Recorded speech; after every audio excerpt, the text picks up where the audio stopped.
Hello po at magandang araw sa mga nakikinig sa channel na ito. Muli na naman po kaming magbabahagi ng kwento ng pag-ibig na sana'y magustuhan nyo. Dito lamang po sa ating programang Miss Rocks.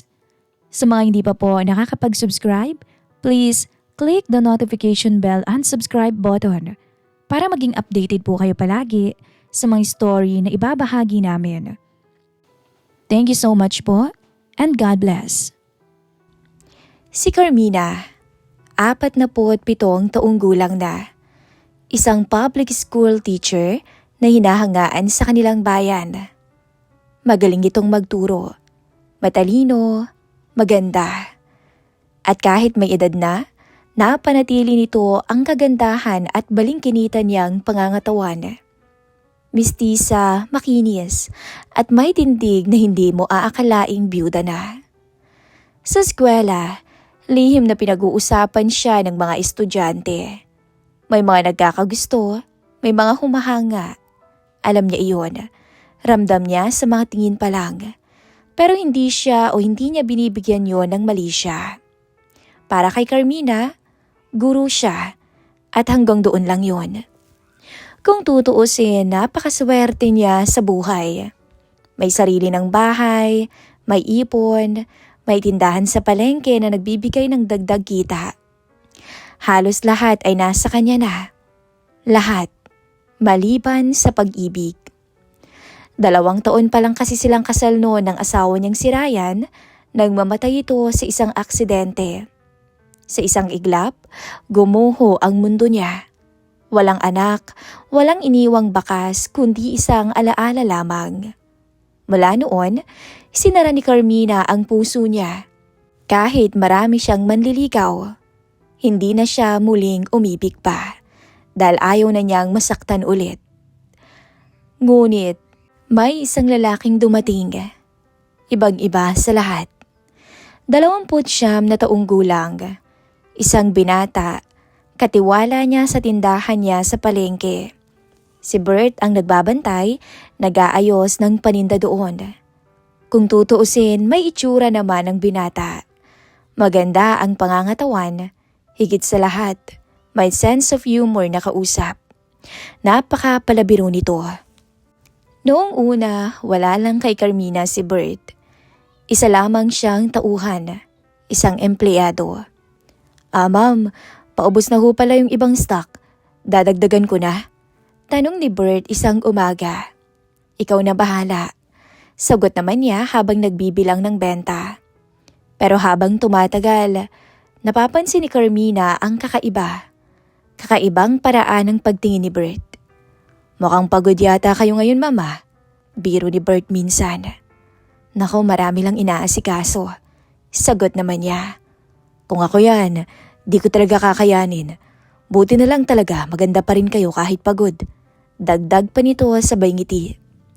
Napatingin si Carmina. Loko ka talaga. Totoo naman, sagot ni Bert. Diretsyong nakatingin sa kanya. Doon siya unang kinabahan. Hindi dahil sa sinabi nito kundi sa paraan ng pagkakasabi. Hindi to nagbibiro. Simula noon, napapadalas ang tukso. Parang, blooming kayo ngayon, mama. Baka naman may sikreto kayo dyan. Mabuti na lang talaga ako ang bantay dito dahil araw-araw ko kayong nakikita. Sa una, pinapagalitan pa ni Carmina ang sarili. Pero hindi niya maikakaila, unti-unti siyang naaapektuhan. May mga araw pa nga na sinasadya niyang dumaan sa tindahan kahit hindi naman kailangan. May mga sandali rin na nahuhuli niya ang sarili na nagpapaganda bago lumapit kay Bert. At isang hapon, kaunti lang ang tao sa palengke noon. Ma'am? Biglang sabi ni Bert habang nag-aayos ng paninda. Ano yun? Pwede ho ba akong magtanong? Hindi ba kayo nalulungkot mag-isa? Natigilan si Carmina. At saan naman galing yung tanong na yan? Wala naman. Gusto ko lang namang malaman. Para kasing minsan napakatahimik niyo. Sagot ni Bert. Napahinga ng malalim si Carmina. Nasanay lang sa katahimikan. Pero hindi kayo masaya. Sagot ni Bert. Nagkatinginan silang dalawa. Isang sandali ng katotohanan. Mula noon, may nagbago. Hindi na lang basta katiwala si Bert. Hindi na lang basta amo si Carmina. May mga sandaling nagkakaintindihan sila nang hindi nagsasalita.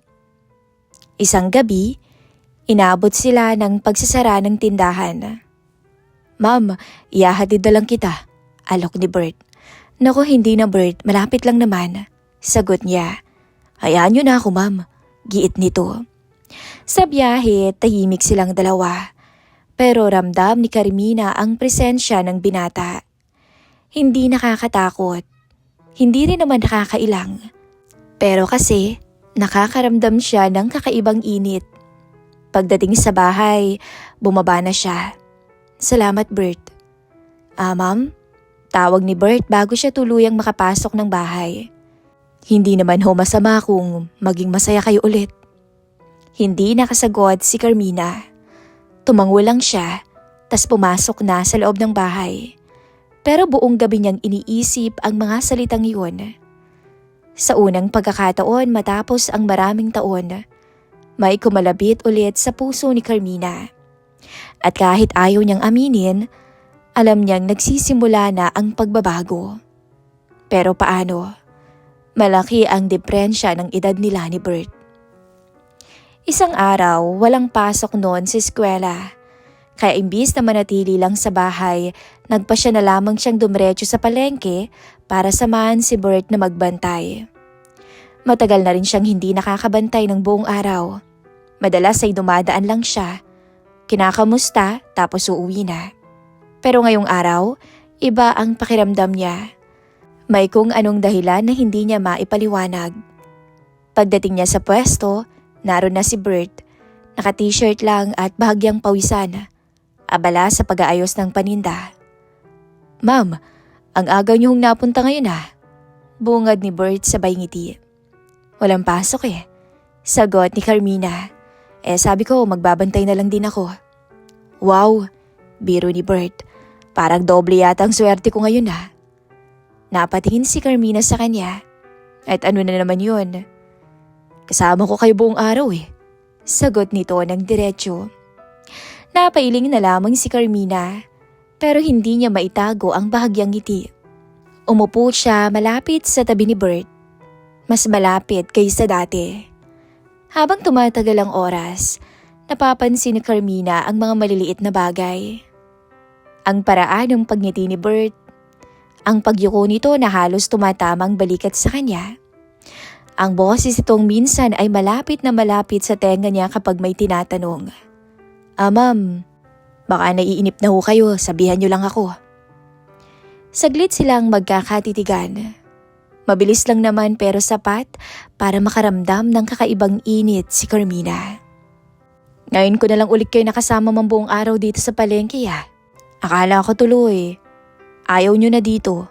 Ayaw niyo yata akong makasama eh." Sabi ni Bert. "Ikaw masyado kang mapang-asara." Umiti si Bert. "Hindi ko naman sinasadya yun. Natural lang." "Natural lamang bola?" Biro ni Carmina. "Natural ho na humanga." Sagot ni Bert na hindi na nakangiti. Natigilan si Carmina. Hindi nagbibiro ang binata. Mula noon, mas naging magaan ang usapan nilang dalawa. May mga oras na nagkakatawanan sila. May mga sandaling tatahimik pero hindi awkward. May mga suki na nga na napapansin ang closeness nila at nagsasabing bagay silang dalawa. "Ay ma'am, buti ho nandito kayo ngayon," sabi nung isang ali. "Mukhang bagay na bagay kayo ni Bert ah." "Aling Marta naman, nakakaya naman ho kay Ma'am Carmina kung ano-ano sinasabi ninyo."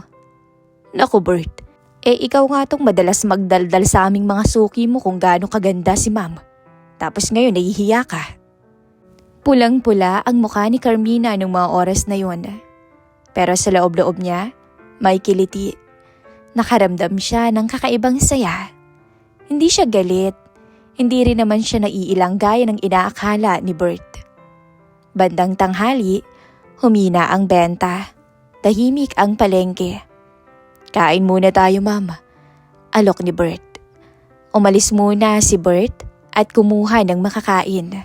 Pagkatapos, dumating na tong may dala. Magkatabi sila. Minsan, hindi sinasadyang nagtatama ang kamay nila. At kapag nagdadampi ang balat ng dalawa, parehas silang nakakaramdam ng kuryente. Isang kakaibang init. Bakit po hindi kayo mag-asawa ulit? Biglang tanong ni Bert. Hindi agad sumagot si Carmina. Curious lang po ma'am, sagot ni Bert. Kung ayos lang sa inyo. Napahinga ng malalim si Carmina. Natakot ako eh. Natakot ako na magmahal ulit, masanay ulit, tapos mawawala. Napatango si Bert. Mahirap nga ho yun. Saglit na katahimikan ang namayani. Pero hindi naman ho ibig sabihin, bawal na hindi ba? Dagdag ni Bert. Napatingin si Carmina. Anong ibig mong sabihin? Ngumiti si Bert ng mas banayad. Na hindi nyo naman tuloy ang sinasarang puso nyo, di ba? Na pwede pa rin kung gugustuhin nyo. Hindi siya nakasagot. Sa halip ay tumingin siya sa kaharap. Ramdam niya ang init ng tingin ni Bert. Bandang hapon, nag-ayos sila ng paninda sa loob ng maliit na bodega. Masikip at mainit doon. Ano ba to ma'am? Parang lalong lumiit yung espasyo ah. Biro ni Bert. Ang arte mo ah. Sagot naman ni Carmina. Pero pansin niyang halos magdikit na ang braso nila. Isang sandali, napadikit ang kamay ni Bert sa kamay niya. Hindi agad yun inalis ni Carmina. Hindi niya iniiwas. Nagkatinginan silang dalawa. Ma'am, mahina ang boses ni Bert. Sa totoo lang, matagal na ho akong may gusto sa inyo eh. Matagal na akong humahanga sa inyo. Bert, huwag.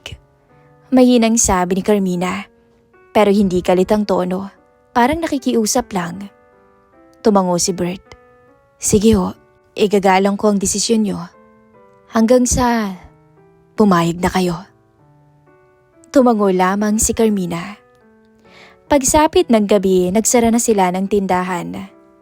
Salamat Berta. Salamat din ma'am sa buong araw na kasama ko kayo. Sagot ni Bert. Naglakad na to palayo, pero bago tuluyang umalis, tinawag siya ni Carmina. Bert?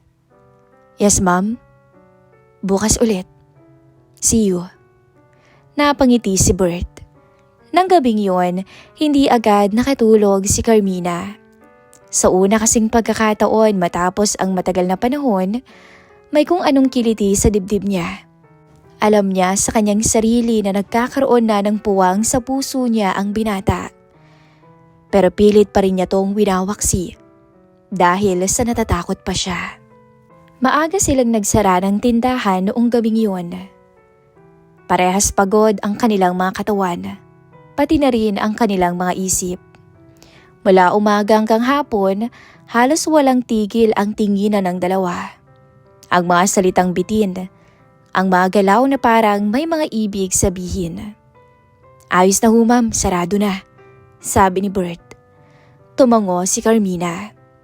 Nakatayo siya sa tabi, hawak ang bag, pero parang may kaba sa dibdib niya na hindi niya mailabas. Ilang beses niyang pinigilan ang sarili buong araw. Ilang beses niyang sinabihan ang sarili na hanggang dun lang silang dalawa. Pero habang tumatagal, mas lalong bumibigat ang nararamdaman niya. Ma'am, biglang tawag ni Bert bago siya tuluyang umalis. Ano yun? Hatid na ho kita. Alok nito. Sandaling nag-alinlangan pa si Carmina. Gusto niyang tumanggi pero walang salitang lumabas sa kanyang bibig, kundi tango. Sa biyahe ay tahimik sila. Ramdam ni Carmina ang presensya ni Bert. Sa bawat paghinto ng sasakyan, sa bawat ilaw na nadadaanan, mas lalong lumalakas ang tibok ng puso niya. Pagdating sa bahay, bumaba na siya. Salamat, sabi niya tulad ng nakasanayan. Tumango si Bert pero hindi agad umalis. Ma'am, Napahinto si Carmina at humarap sa kanya. Kung ayaw niyo ho, hindi ko talaga ipipilit ang sarili ko. Seryoso ang tono. Pero ayoko lang magsinungaling sa inyo. Kung gaano ako kaseryoso sa inyo. Natahimik si Carmina. Sa loob kasi ng maraming taon, ngayon na lang ulit siya nakarinig ng mga ganitong salita. Bert, mahina niyang sabi. Hindi to tama eh. Malaki ang agwat ng edad nating dalawa. Alam ko ho pero totoo yung nararamdaman ko, ma'am. At wala akong pakialam sa agwat ng edad natin. Isang mahabang katahimikan ang namagitan sa kanila. Sa huli, si Carmina rin ang unang nagsalita. Pumasok ka muna. Sabi niya na halos pabulong. Parang natigilan si Bert. Sigurado po ba kayo? Hindi na sumagot si Carmina. Sa halip, tumalikod na to at agad binuksan ang pinto. Sa loob ng bahay, napakatahimik. Umupo si Carmina sa sala. Si Bert naman ay nakatayo lang. Parang hindi alam kung saan ilalagay ang sarili. Hindi ako sanay sa ganito, sabi ni Carmina, na may presensya ng lalaki. Lumapit si Bert ng dahan-dahan. Hindi rin naman ako sanay ng ganito eh. Nagkatinginan sila. Isang hakbang pa at pareho nilang alam na wala nang balikan pa. Bert, sabi ni Carmina, nanginginig ang boses. Kapag tumuloy tayo, alam mo nang mangyayari. Tumango si Bert. Marahang inabot ni Bert ang kamay ng byuda. At hindi naman umiwas si Carmina. Doon nagsimulang magbago ang lahat. Isang haplos na punong-puno ng pag-aalinlangan at pangangailangan. Napapikit si Carmina. Sa yakap na yun ni Bert, bumalik ang mga alaala. Ang asawa niya, ang sakit, ang pangakong hindi na siya muling iibig. Pero kasabay ng alaala ang katotohanan. Buhay pa rin siya at may karapatan pa rin siyang makaramdam ng init. Kung gusto niyo, ma'am, o nagdadalawang isip kayo, sabihin niyo lang. Hindi sumagot si Carmina. Sa halip, yumakap siya pabalik. Nung gabing yun, naglapat ang labi ng dalawa. Nagyakapan, dinama ang init ng isa't isa. Hanggang sa ang halik ay lumalim. At parehas na natangay. Napadpad sila sa kwarto ni Carmina. At doon, nangyari ang hindi nila inaasahan. Halos mapasigaw si Carmina dahil sa tindi ng kanyang tinatamasa. Hindi siya makapaniwala na sa dinami-dami ng kanyang manliligaw, kay Bert niya binigay ulit ang sarili. Hindi niya alam kung anong meron sa binata. Ang alam niya lang, ang sarap na namayani ng gabing yun. Hinding-hindi niya yon makakalimutan. Kinabukasan, nagising si Carmina na nakayakap sa dibdib ng binata. Maya-maya, parehas na silang bumangon. Si Bert ay nagkape. Hindi ko alam kung anong mangyayari, sabi ni Carmina. Nandito lang ako, ma'am. Huwag niyong alalahanin yun. Nagkatinginan silang dalawa.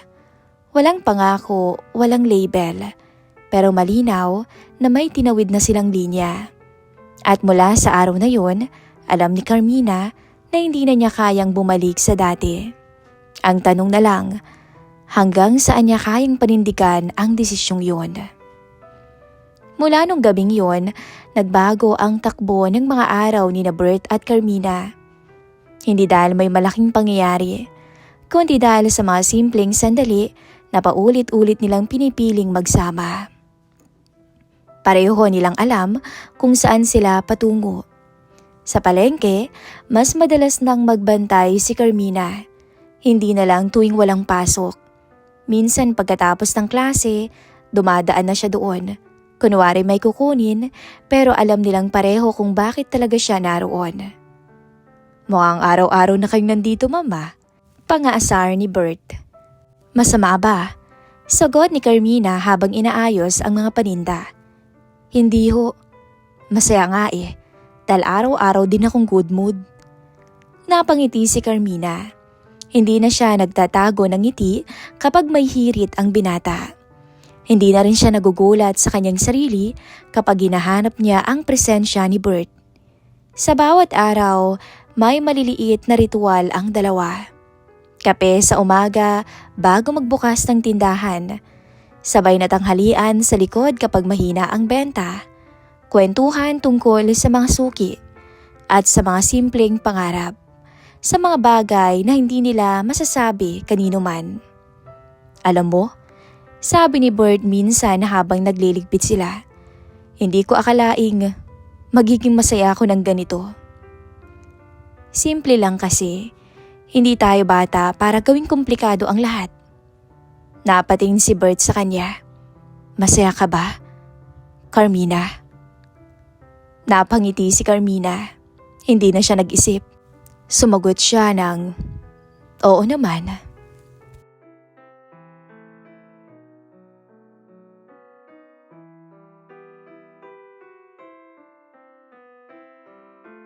At doon nagsimula ang pag-amin ng dalawa. Paunti-unti, sa bawat sagot na totoo, sa bawat tanong na hindi na iniiwasan. Isang gabi, matapos magsara, naglakad sila sa paligid ng palengke. Natakot ako nung una, sabi ni Carmina, sa sasabihin ng iba, sa sarili ko. Hanggang ngayon ba natatakot ka pa rin? Tanong ni Bert. Hindi na. Mas nakakatakot kung mawala ka. Tumigil si Bert sa paglalakad at hinarap siya. Carmina, sabi niya, walang biro at hindi nakangiti. Gusto kita. Hindi lang dahil maganda ka. Hindi lang dahil mabait ka. Gusto kita kasi pagkasama kita. Ewan ko. Buo ako at napakasaya ko. Tahimik si Carmina. Ramdam niya ang bigat ng mga sinasabi ng binata na para bang matagal na rin niyang hinihintay. Hindi ako perpekto. May mga takot pa rin ako. May mga araw na bumabalik ang lungkot ko. Kaya nga nandito ako eh. Nandito ako sa tabi mo hanggang sa huling hininga natin. Napangiti si Carmina. Gusto rin kita, Bert. Aaminin ko. Gusto kita. Hindi yun isinigaw, pero sapat para makita ang pagningning ng mga mata ni Bert. Mula noon, mas naging malinaw ang lahat. May mga gabing magkasama na sila sa bahay ni Carmina. Nagkukwentuhan, nanunood, hanggang antukin. May mga araw na tatawa lang sila. Grabe, sabi ni Carmina minsan. Hindi ko akalaing tatawa ulit ako ng ganito. Hindi ko akalaing magkakaroon pa ng saya tong bahay na to. Hindi pa tayo tapos. Nag-uumpisa pa lang tayo. Marami pa tayong pagdadaanan. Sagot ni Bert. May mga pagkakataong may mga nakakakita sa kanila sa palengke na magkatabing, magkausap, na para bang magkasintahan. May mga bulungan, may mga tinginan. Pero sa halip na matakot, mas pinili na lamang ni Carmina na wag na yung pansinin pa. Hayaan mo sila, sabi ni Bert. Hindi na ako natatakot, sagot ni Carmina. Sa bawat umaga, mas magaan na ang gising ni Carmina. Sa bawat gabi, mas mapayapa na ang tulog. Hindi dahil wala ng problema, kundi dahil may kasalo na siya. Isang hapon, habang nag-aayos sila ng paninda, biglang sinabi ni Bert na, hindi na kita amo ngayon ah. Hindi na kita tatawaging ma'am. Ano na lang? Sabi ni Carmina. Di, love na lang. Gumiti si Carmina. Mukhang mas gusto ko yan. Nagkatawanan ang dalawa. Nang gabing yun, tahimik silang magkatabi. Walang kailangang sabihin. Sapat na ang presensya ng isa't isa. Salamat, Berta. Biglang sabi ni Carmina. Para saan? Tanong ni Bert. Sa pagpapaalala sa akin na pwede pa pala. Pwede pa pala akong maging masaya. Hinawakan ni Bert ang kamay niya. Umbisa pa lang yan. Pasasayin pa kita ng maraming beses. At nung mga sandaling yun, alam ni Carmina na kahit ano pa ang dumating, hindi niya pagsisisihan ang desisyong binuo nila. Dahil sa gitna ng paulit-ulit na araw, natagpuan niya ang isang masayang katotohanan, ang magmahal muli ng walang takot. Mula nung magsimula ang kanilang relasyon, araw-araw ay naging magaan para kay Carmina ang lahat. Hindi niya inakala na sa kabila ng edad niyang 47, makakaranas siya muli ng saya at lambing. Sa bawat araw na lumilipas, mas lumalalim ang tiwala niya kay Bert at mas ramdam niya ang init ng presensya nito sa kanyang buhay. Sa palengke, napansin na ng mga suki at kapitbahay ang pagbabago ni Carmina. Mas masigla na, mas masayahin, may mga ngiti, may palitan ng biro, at may konting sulyap na alam ng bawat isa. Pero sa halip na ikahiya o itago, mas pinili ni Carmina na sabihin na lamang ang katotohanan. Sa gabi, magkatabi silang nakaupo sa balkonahe ng bahay ni Carmina. Parehas tinitingnan ang mga bituin. Bert, salamat sa lahat. Walang anuman. Ako nga ang dapat magpasalamat dahil tinanggap mo ko sa buhay mo. Bulong ni Bert. Ngumiti si Carmina. Niyakap ang braso ng binata. Ang bawat sandali ay punong-puno ng lambing at kaligayahan. Mula noon, wala nang pangungulila sa puso ni Carmina. Walang takot sa hinaharap. Lahat ng araw ay may kasamang saya. Sa bawat gabi ay may kasamang pag-ibig. Ang dalawa ay nagpatuloy sa kanilang buhay, hindi bilang guro at katiwala, kundi bilang magkasintahan na parehong nakahanap ng ligaya kahit sa huling yugto ng kanilang buhay. Sa wakas ay natutunan ni Carmina na hindi kailanman huli para magmahal ulit. At natutunan ni Bert na may halaga ang pagtiyatiyaga at pagpapahalaga. Magkasama silang humaharap sa bawat umaga, nagtatawanan sa bawat tanghali, at nagkukwentuhan sa bawat gabi. Paulit-ulit ngunit laging masaya. Sa bawat araw na lumilipas, ang simpleng buhay nila sa palengke at bahay ay naging kwento ng pag-ibig na punong-puno ng lambing at walang katapusang kaligayahan.